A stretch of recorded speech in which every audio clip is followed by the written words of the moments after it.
ulangazelela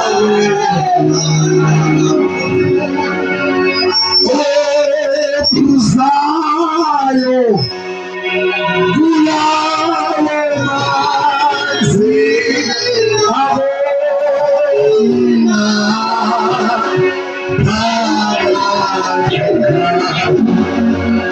emva kwalokho uJesu ekwazi konke sekuphelelisiwe ukuba umbhalo ugcwaliseke wathi ngomile.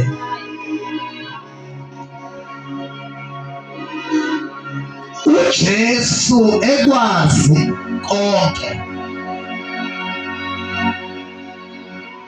sekuphelelisiwe ukuba umbhalo ugcwaliseke wathi ngomile. Haleluya. La uJesu ukhuluma leli lizwi ngizosithinta indaba ejwayelekile noma imiyalezo ejwayelekile ngaleli verse, kodwa kukhona into engifisa ukuthi siqale siyibheke ukuthi ngalesi sikhathi lesi ngaphambi kokuthi uJesu aye esiphambanweni wadlula esikhathini la eshaywe khona. Lithi iBhayibheli kuMahubo 22:18 wakhona lithi umzimba wakhe kwakungazuthi ulinyiwe, indlela ayeshaye ngawo ingaphakathi nezinso zakhe. Lithi iBhayibheli zasibonakala ngaphandle. Uprofethi uIsaya uthi indlela ayeshawe ngayo yayingenaso isimo sokubukeka, yayingekho into ethi siyamfuna. Indlela ayeshaywe ngayo liyaveza iBhayibheli ukuthi indlela ayeshaywe ngayo umzimba wakhe kwakungazithi ulimele, igazi laphalala kuye emzimbeni wakhe, kwaba nalento esibiza nge-dehydration, ukoma nokuphelelwa amanzi emzimbeni. Lithi iBhayibheli mangabe selifunda kahle, amanzi amphelela emzimbeni, igazi lamphelela ngenxa yokuthi waye eshayiwe. Lithi iBhayibheli ukuzeke imbali igcwaliseke, esekwazi ukuthi uJesu sekufika isikhathi sokupheleliswa, wesekhuluma into yokuthi ngomile. Endukoma kwakhe kwakumele kugcwaliseke umbhalo othi bamnikeza uViniga osencwadini yaMahubo. Because uJesu weza ukuthi imibhalo igcwaliseke. So uJesu mangabe ekhuluma ngokuthi womile, ukhuluma number 1 kwizinga lokuthi umuntu. La khona umuntu mangabe elimala edinga ukuthi afakwe igazi. And into emnandi ngegazi nento abantu abangayazi sisesixwasane kangaka, kodwa into ebekade singayiqaphela ukuthi mangabe ugula usesibhedlela udinga igazi, akushiwo ukuthi leli lomXhosa, leli lomZulu, leli lomlungu, leli lendiya. Kuyebheka ukuthi igazi lakho liyamesha yini naleli igazi elikhona lapha e-store room. Mangabe kukhona elimeshayo bese uyathatha uyafaka. So uJesu ke la uluzile igazi eliningi. Elithi iBhayibheli into ayeshawa ngayo kwakuyinto ethi mangabe belushaya ebese ibuya nesicubu emzimbeni wakhe. So uJesu ukuze kugcwaliseke konke ukuthi bamnikeza isitsha esibabayo, bamnikeza uViniga, bamnikeza esikhundleni samanzi, bamnikeza into ebabayo. Kwangathi ngashumayela namhlanje ukuthi uJesu kwagcwaliseka into yokuthi mangabe ethi womile kwagcwaliseka i-transaction noma i-law of substitution, ukuthi kukhona izinto ezibabayo esinazo ngezethu siyazilungisa ukuthi ngesikhathi esiright ngomzuzu oright mangabe umuntu eke walahla ngesikhathi esiright ebese siyamnikeza le nezinto ezibabayo ake ngishumayele namhlanje ukuthi zikhona izinto ezibabayo esihlale sinazo ngenxa yokuthi sabantu esilinda umzuzu right ukubona yini ukuthi umuntu ukafika athandane nevagin athandane nalo alinde umzuzu right ukuthi losho lokuthi sengilungele ebese anikeza into ezibabayo alibreaka ayishiye kanjalo benze njani mangabe sabantu sinazo izinto ezibabayo ezilinde umzuzu right ubone yini ufika usiza abantu ngendlela ongasubasize ngayo kodwa ngesikhathi sodinga kwakho ngesikhathi engabe bakunikeza isandla ebese bakunikeza unyawo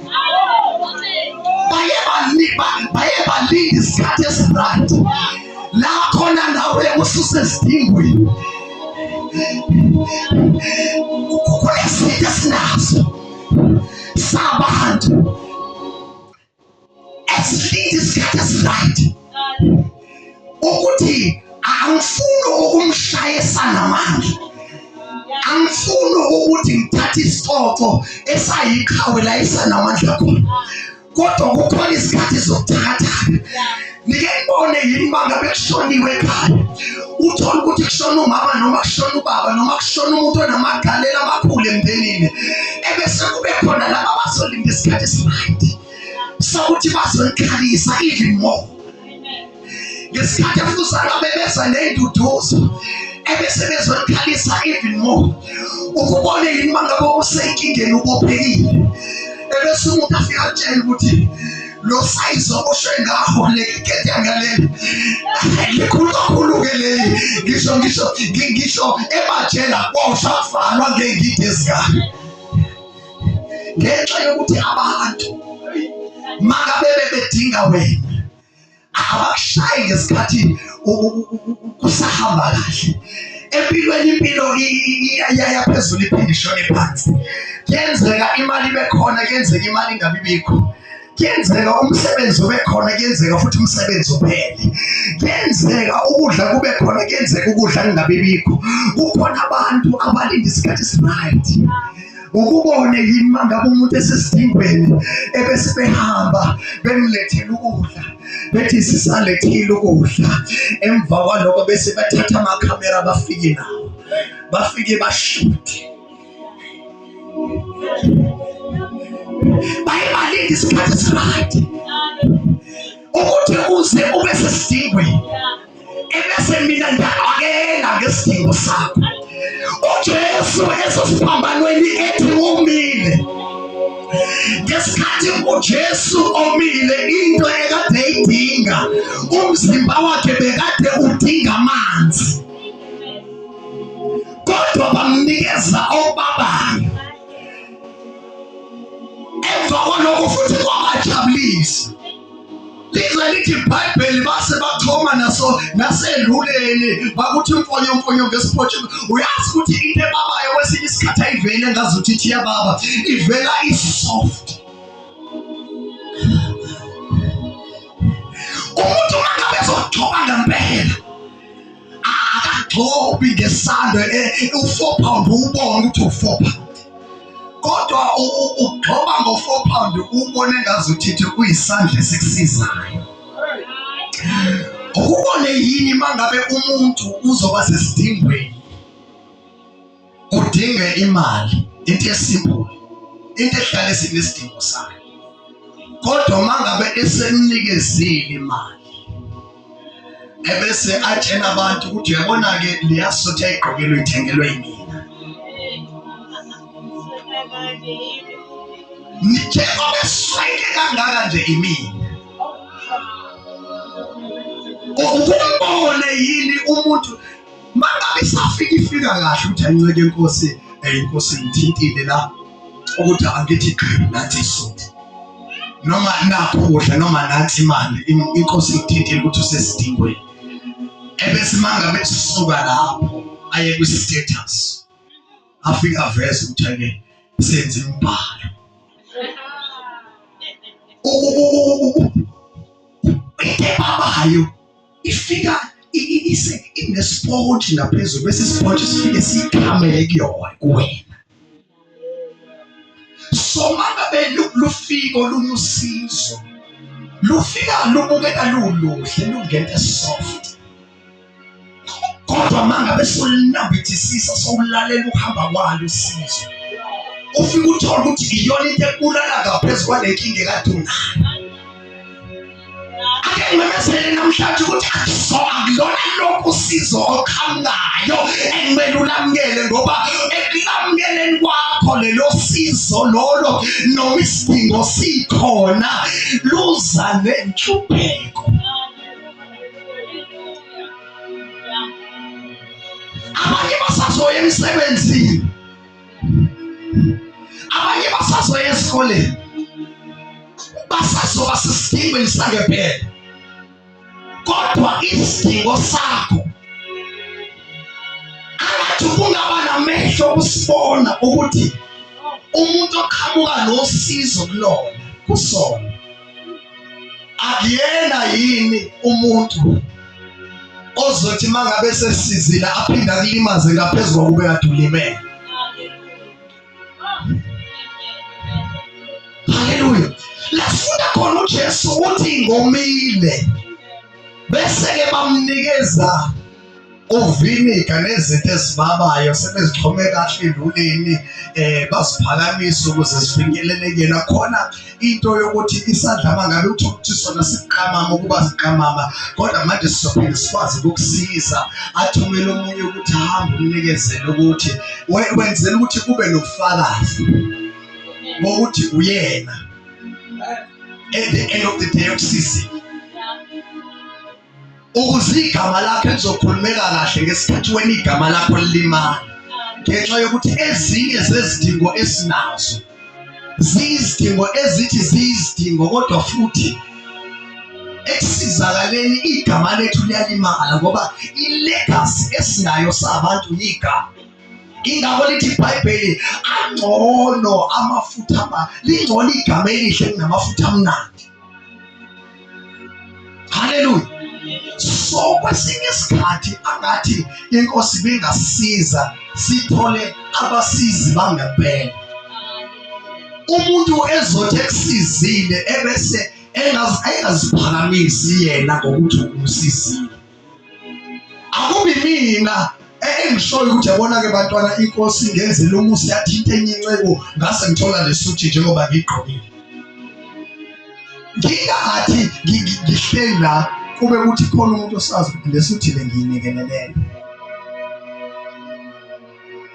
Cause noma ngimuhle ngigqokile, kodwa ukuyigqoka kwami akusanginikeze nolwagqozi nofuqufuqu ngesibindi, ngenxa yokuthi sengiyazi ukuthi ilandelwa amagama. Sengifisa nendlela ukuthi ngivele ngiyiphindise, noma into engizoyenza nami ngenxa yokuthi silandelwa amagama kumina sengizoyidlulisa ebesiyobe isipho esihle nje komunye umuntu, ngenxa yokuthi angikwazi ukuthi ngithi ngisizakele kodwa ngibe ngilimala even more.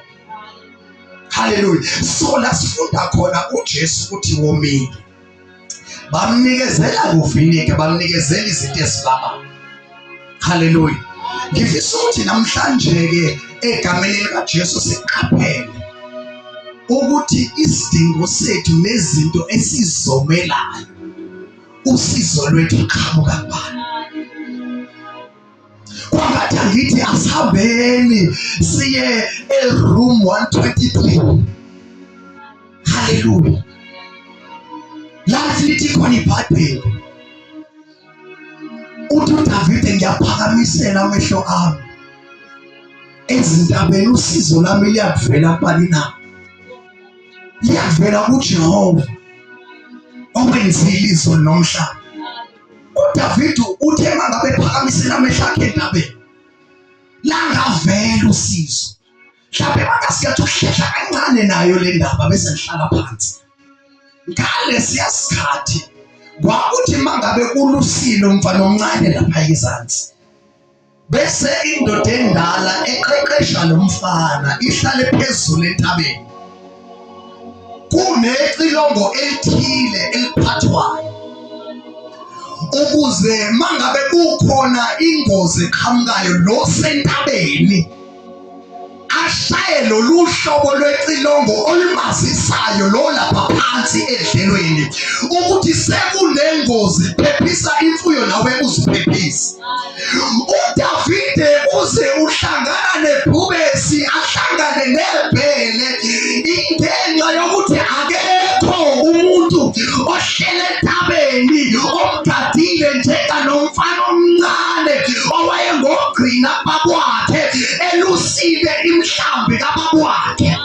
So ngaleso sikhathi uDavide kwathi mangabe qhamuka ibhubesi lidwengula amazinyane, kuqhamuka ibhele lidwengula amazinyane, uthi uDavide ngaphakamisela amehlo ami entabeni ngithi ngiyalibheka usizo ukuthi luzoqhamuka yini, kodwa ngathi mangabe ngibheka ngathola ukuthi alukho usizo entabeni ngoba akekho umuntu ongigadile. Nokusizwa kwakho uDavide kwakuyistrategy mangabe uzofundisisa nokuzalwa kwakhe. Kwakuyistrategy sokuthi vele ayodliwa izilwane eziyingozi ngoba ubaba wakho wayenenkolelo yokuthi uDavide akuyena wakhe, ngoba ubaba wakhe wayenze isivumelwane nesisebenzi sakhe ukuthi namhlanje ebusuku sizoba nesikhathi sakho umntwana. Kwasho ukuthi isisebenzi sithembakele, kodwa ngikahlele. Kwasho ukuthi khona isisebenzi sithembakele. Sahamba sayotshela unkosikazi ukuthi yabona namhlanje kuzokwenzeka into eyichilo manga ungangeneleli. Lithi iBhayibheli wayese lesisebenzi sabe sesitshela Jesse, namhlanje sinesivumelwano sokuthi mina nenkosi yami uJesse siyokwakha umntwana egunjini elithile ngesikhathi esithile. Hallelujah. Lithi-ke iBhayibheli akwangaya isisebenzi kwayonkosikazi ngenxa yokuthi oGesi babengasekhona nani senzeka isigameko. Asangakhulelwa isisebenzi, kwakhulelwa unkosikazi.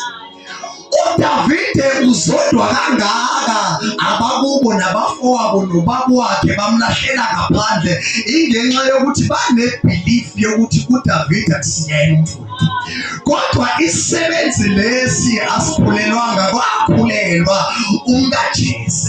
So uDavide uze ulusiswa kanjena nje ingenxa yokuthi vele ngenxa yokuthi usawumfana omncane ulaphaya ehlane ulusile, ingenxa yokuthi vele fanele adliwe amabhubesi namabhele. Kwawukuthi khona iroom 123 ukuthi khona indawo othi mangabe solifunile usizo awangathole ebantwini, sobafunile connections awangabathola, wayecela usizo kwabathile awangalithola, ebese uphakamisela amehlo akho uNkulunkulu udlule abantu abasentabeni abakuma-positions athile, udlule ebantwini abanawo amagunya ukuthi bakusayinele ukuthi ungene ngaphakathi, ubadlule bona ngenxa yokuthi ngalesi sikhathi banenkolelo yokuthi awudeserve ukuthi ube ngabe khona bona, ngoba banenkolelo ukuthi wena awusiyena omunye wabo. So uDavide la ifunda khona ukushila ihlili lento yehlili sikaDavide ayiqalanga mhlazane ebulala uGoliath. Yaqala uDavide elusile. Wazi uDavide ukuthi ihlili ngenelitshe lenza amanga kulesi sigaba engikusola, noma ngiganikwa ngaphezu kwamiso ngesinda ngenxa yokuthi sangaphezulu yona, kodwa kulesi sigaba engikusola ikhona into engikwazi ukuthi ngiyisebenzise emva kwaloko inqoba izinto eziningi. uDavide le-strategy sokushaya into ukushaya uGoliath ngetshe wasifunda lapha kwiBhele. Before ahlangane neBhele kwabalusile bazongifakazela ukuthi lapha ekwaluseni mangake kwaqhamuka inkukhu nje thizeni ekwaluseni lemadlelweni ilahlile iphelela khona endaweni esigameni. Haleluya. Inyoni nje sisithi silusile lapha emadlelweni eziphelele khona endaweni esigameni. Haleluya.